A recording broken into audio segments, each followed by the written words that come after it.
In the spring, we actually love to really eat a little bit lighter and incorporate more greens into our daily food and dinners. And in this video, I'm going to show you the various ways we add more greens and add more fresh foods, lighter foods to our meals. Because we have so much kale in the garden, I always like to make a kale pesto. So I am chopping a pretty big garlic clove into my little kitchen blender. Then I'm adding a bunch of the kale that I just picked, including the flowers because it's been bolting, but they're actually really sweet and worthwhile eating. I give that a quick whirl.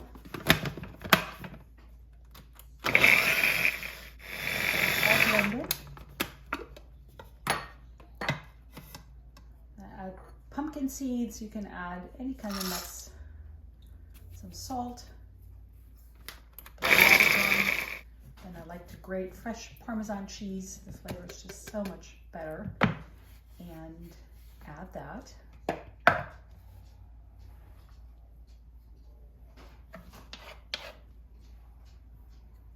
And then a lot of olive oil. Oftentimes I have to add a little bit more, but you'll see.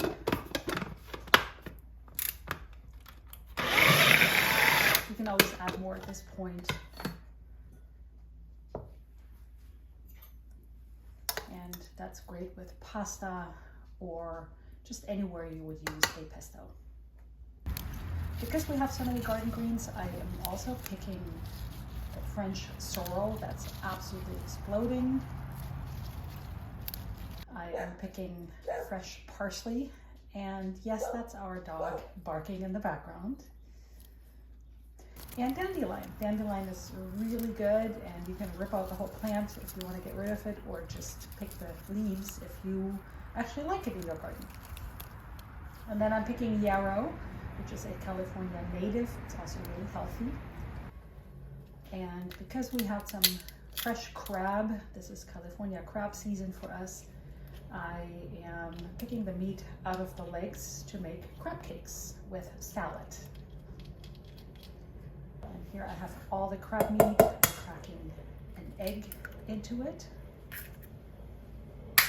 And breadcrumbs. Those are actually my own breadcrumbs for my own stale bread.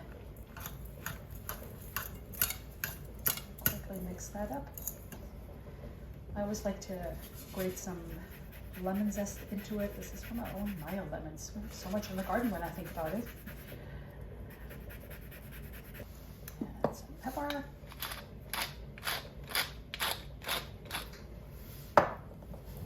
Salt. You can always season to taste. And at this, on the side, I am frying up some bread. This is also somewhat stale bread. Cut that into slices.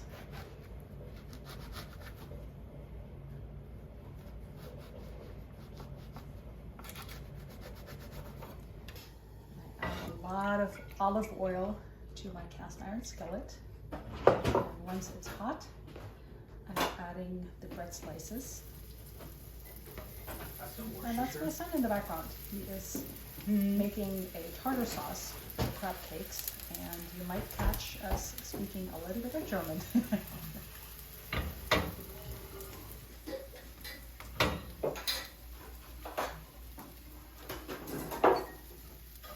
When they're brown on one side, I flip the bread slices.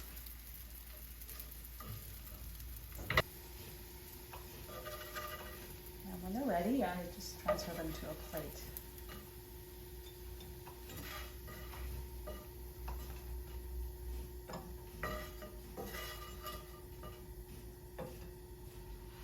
Again, I'm adding a lot of oil. This time it's avocado oil because it withstands higher heat. Now adding the crab cakes.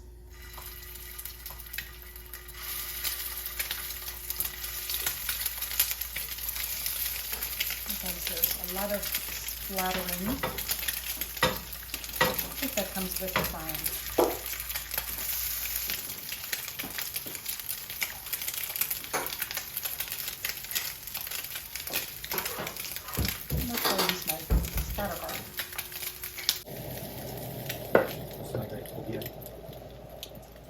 liebe diese Pickel.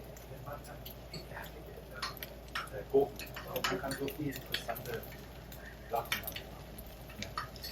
I'm getting a taste of my son's tartar sauce. It's a little bit out of the frame, Ich habe kein Salz oder Pfeffer oder Gemüse. but it's really good. What? Very good. So here I am cutting up my herbs Ist ein bisschen for the interessanter. salad. It's a spring herb salad.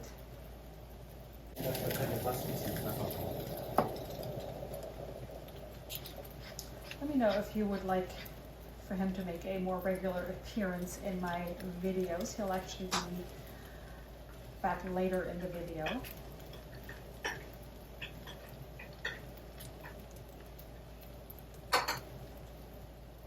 Got some parsley here that I use for sprinkling over the crab cakes for just some splash of green and some fresh look and some taste on the crab cakes.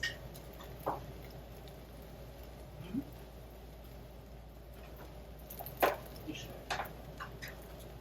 habe den Hafer noch eingegangen. This is my French sorrel that I'm adding to the salad.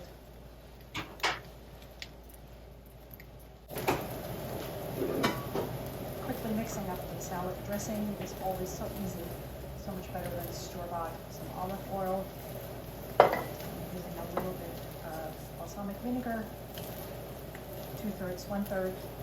Worcestershire ist genau hier unten irgendwo. Da. Yeah. Nee, einfach nur damit ich weiß. To lighten it up, I add just a little bit of white wine vinegar, some mustard, Okay, das hier kann ich schon mal.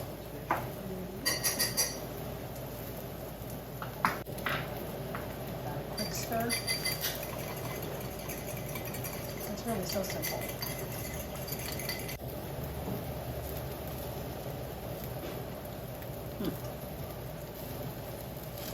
Critical son giving his opinion. So anyway, so we're flipping the Bei mir in der Pfanne hast du mehr crab Öl cakes reingetan? again. Ich hatte hier so viel Öl drin, Okay. dass irgendwie alles aufgesaugt. He's complaining that there's not enough oil in the skillet, but actually the crab cakes soak up all the oil. So, Dress salad. der nimmt ja noch auf, oder? Ja.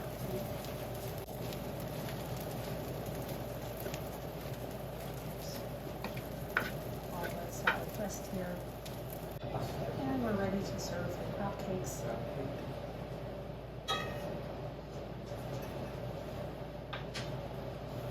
A slice of the fried bread. Some salad on the side.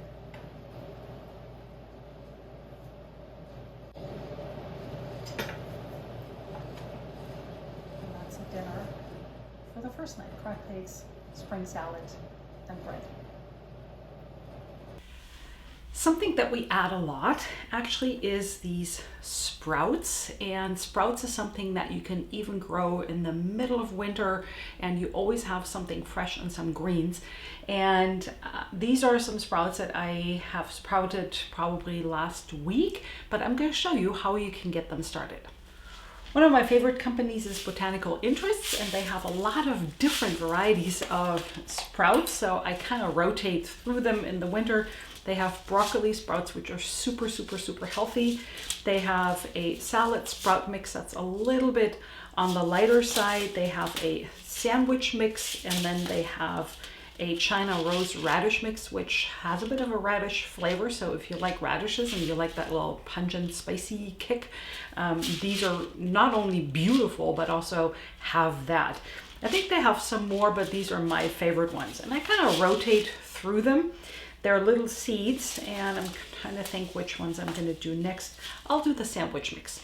So all I do is I take a 8-ounce mason jar and I add some of those seeds. It's probably a little bit much. You don't need a whole lot because they will grow quite a bit. And I add some water to it. It doesn't have to be a lot. And then I let that sit for 8 to 12 hours. So that's going to be overnight. And I always get this, it's actually a veil fabric for like bridal veils. And I get the smallest amount that I can get from my fabric store, but it's perfect because it's nylon. It's not going to go bad if you let it be wet, and you can totally cut it, and it's really cheap. So I always cut some of these pieces and put that over my mason jar. I have a rubber band here, and then I will put this in a windowsill over here. And this one is a jar that I just showed you that we always have. It's actually a cracked one, but instead of throwing it out, I'm going to reuse it. And then all you do is, after 8 to 12 hours, you rinse them twice a day. So this is nothing that you can do when you're going out of town for a few days, but if you're going to be home, you can absolutely do this. You got to rinse them every day, in the morning and in the evening, 12 hours apart or something like that.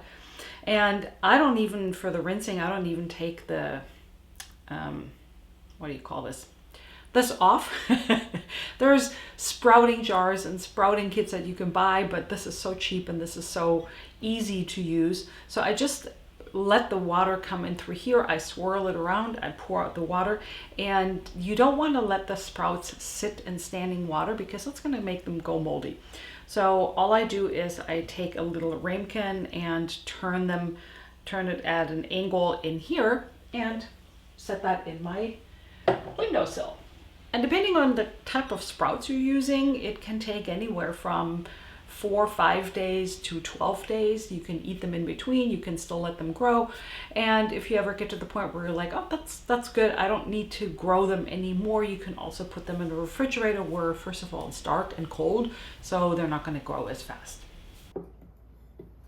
And this is how I like to eat those sprouts, on a piece of bread, very German, with some cheese on top.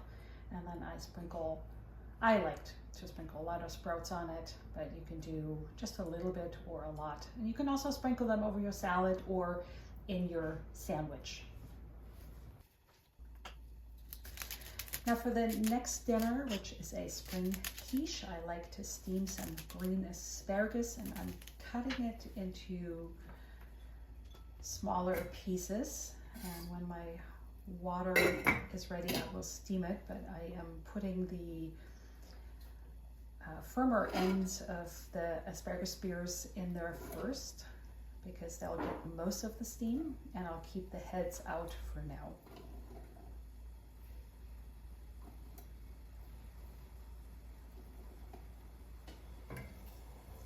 And my water is near boiling. I'm going to steam the asparagus for just 5 minutes or so until it's somewhat tender to the bite.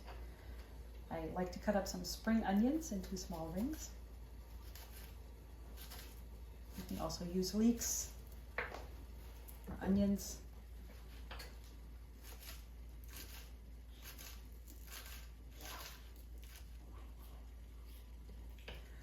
And I'll just keep them to the side for now. Then I'm grating my cheese. I like to use Gruyere cheese, and I actually, as you can tell, I'm keeping it in the grater, in the box grater. To a bowl, I'm adding 5 eggs.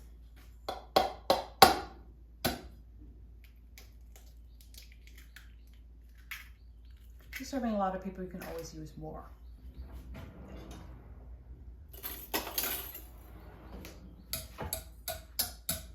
Mix up the eggs.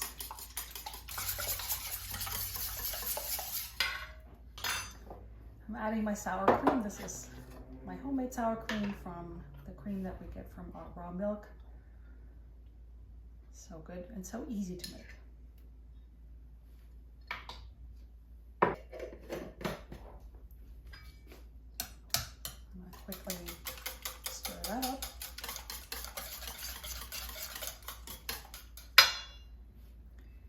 can tell my cheese is in the box grater.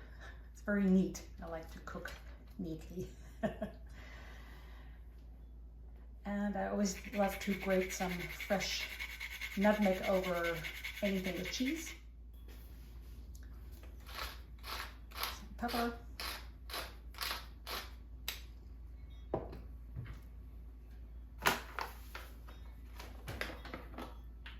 Some salt.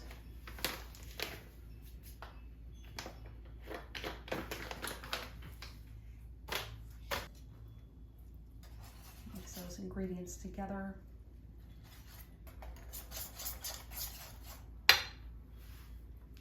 And toss in my cut up spring onions.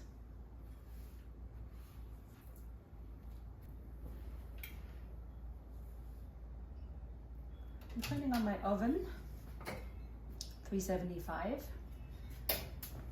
And the asparagus is done, so I can remove it.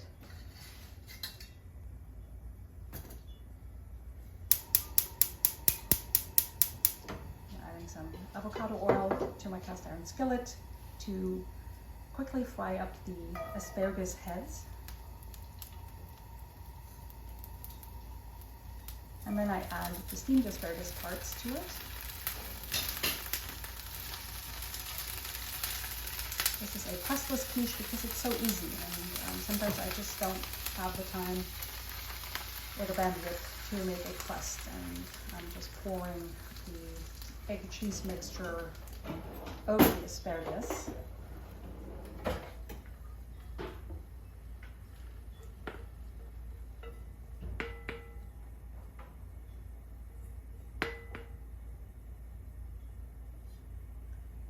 Spread that cheese around a little bit.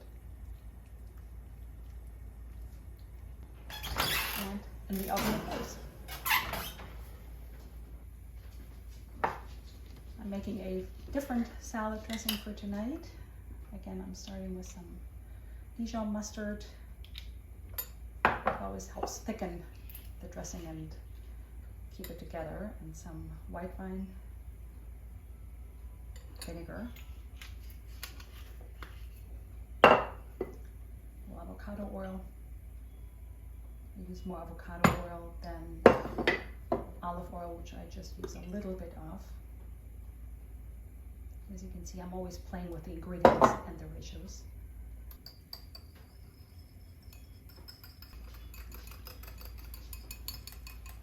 And this whips up pretty quickly. Here I have some dill that I'm going to chop up.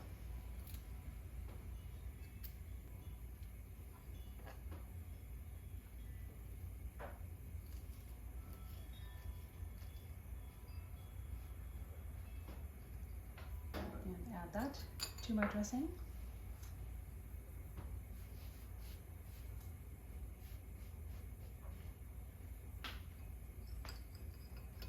And I can keep that on the side for now. The quiche is ready. Yummy. Golden brown on top. And here I have my German whole grain bread that goes right into the oven. Just the temperature.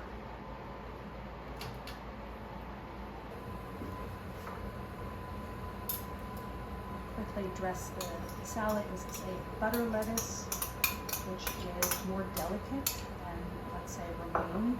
And that's why I like the lighter dill dressing. It does not overwhelm the tender, delicate butter lettuce. I'll show you my dinner here. Having a slice of the asparagus spring quiche.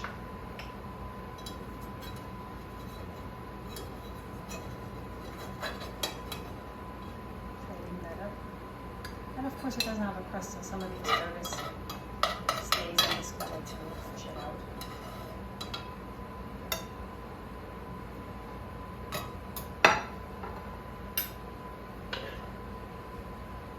You can always add some ham or some sort of protein other than the eggs and cheese to your quiche, but we like it that way. It's very fresh and light.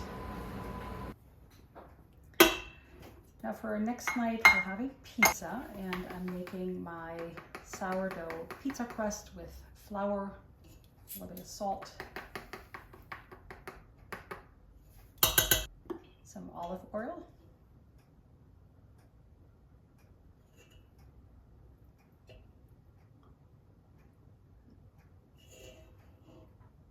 here's my sourdough starter.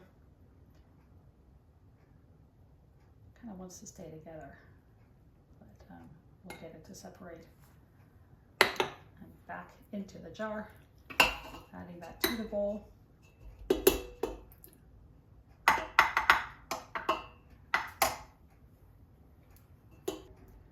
And some warm water. This may look hot, but I actually had a little bit of water in the measuring cup. But this really gets your dough going. And then I'll just put it on low speed and mix it for 5 to 10 minutes. This is what it should look like. Comes off the sides of the bowl, and I'm going to quickly shape it into more of a smooth ball here.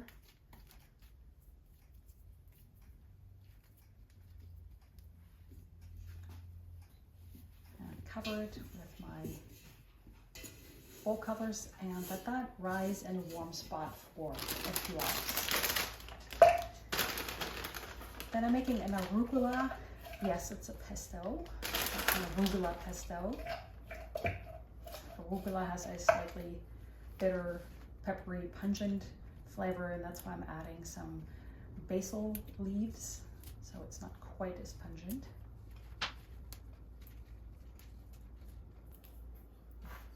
A big clove of garlic. As you can tell, we love garlic. I always like to mix up the garlic with the herbs that I'm using.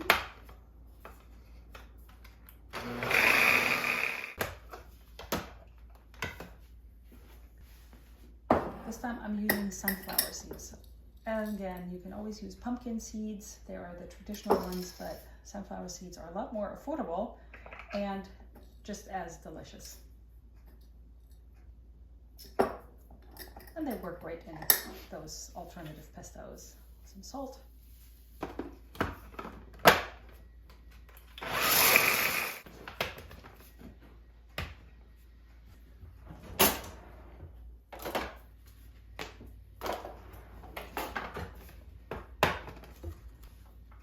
again, grating fresh Parmesan cheese makes all the difference in the pesto.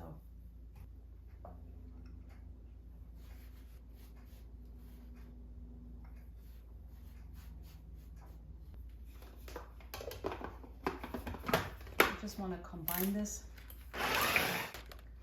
Now comes all my olive oil. I always like to go very generous here.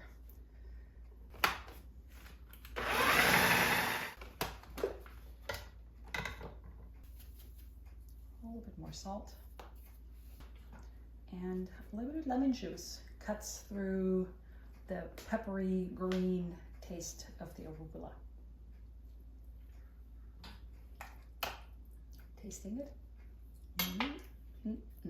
Very good. Here's my pizza dough. I'm going to cut that into 2 pieces. And quickly roll them by hand. And then I use my rolling pin to roll them into big discs. All stretching by hand here, and I like to put them on my silicone baking mats, stretching them a little bit more and using my fingers to press out the edges and create a little bit of a rim there. And because I'm going to let them rise, I spread and brush some olive oil on the top so it doesn't dry out. And when I'm ready to bake, I spread the arugula pesto directly onto the pizza crust, the pizza dough.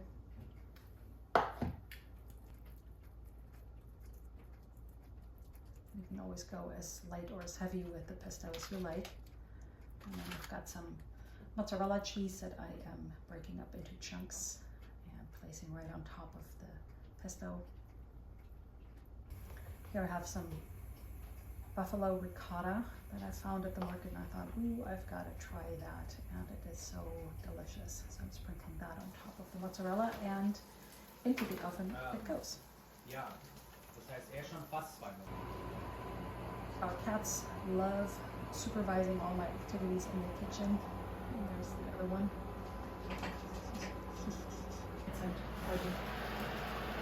This is the first pizza. Ja. Oh ja. Cats are not the only ones supervising.